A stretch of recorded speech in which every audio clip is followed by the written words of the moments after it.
નમસ્તે ખેડૂત મિત્રો, મારું નામ છે પટેલ કૌશલ. મારી તરફથી સૌ ખેડૂતને હાર્દિક સ્વાગત કરું છું.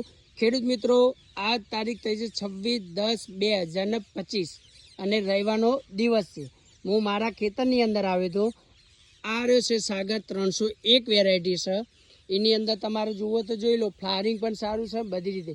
એને એક્ઝેક્ટ બાજુની અંદર આપણા ત્યાં 4 વીઘા 4.5 વીઘાનું એરંડાનું ખેતર છે. એની અંદર સાગર કોસ્મોસની વેરાયટીનું વાવેતર કરેલું છે. મારા ત્યાં લઈ ગયા હતા. તો ખેડૂત મિત્રો, તમે જોઈ શકો છો કે આ એની વેરાયટી છે.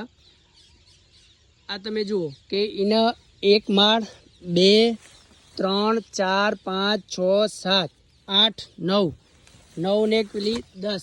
આ તમે જોઈ શકો કે આવી રીતે એનો ફાલ આવ્યો છે. તો ખેડૂત મિત્રો, આ થોડી વહેલી વાવેતર કરેલું હતું અને થોડું જાડું વાવેતર કરેલું હતું. એટલે કેમ કે વીઘામાંથી અમે ગેપ કાઢવાનું કીધું હતું, પણ અમારા ખેડૂત મિત્રો ગેપ થોડી ઓછી રાખી. તો પણ તમે જોઈ શકો છો એની માળ જુઓ, બધી સાગર કોસ્મોસની એક ધારી માળ છે. આરી એક ધારી છે, આ પણ છે, બરાબર. આ એ પણ છે, તમે જોઈ શકો એક ધારી માળ બધી આવા સાગરની કોસ્મોસની વેરાયટી છે. તમે જુઓ કે એનો ફાલ, એનું ફૂલ બધું જ તમે જોઈ શકો છો કે ગજબની વેરાયટી છે.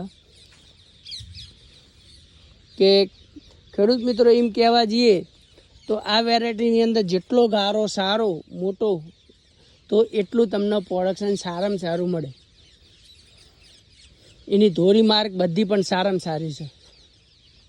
તો ખેડૂત મિત્રો, આગલા વર્ષે કોઈ બી વેરાયટી વાવો એના પહેલાં સાગર લક્ષ્મીની કોસ્મોસ વાવવા વિનંતી. અને તમારે માહિતી લેવી હોય તો મારુતિ સીડ્સ દેત્રોજને સંપર્ક કરવા વિનંતી.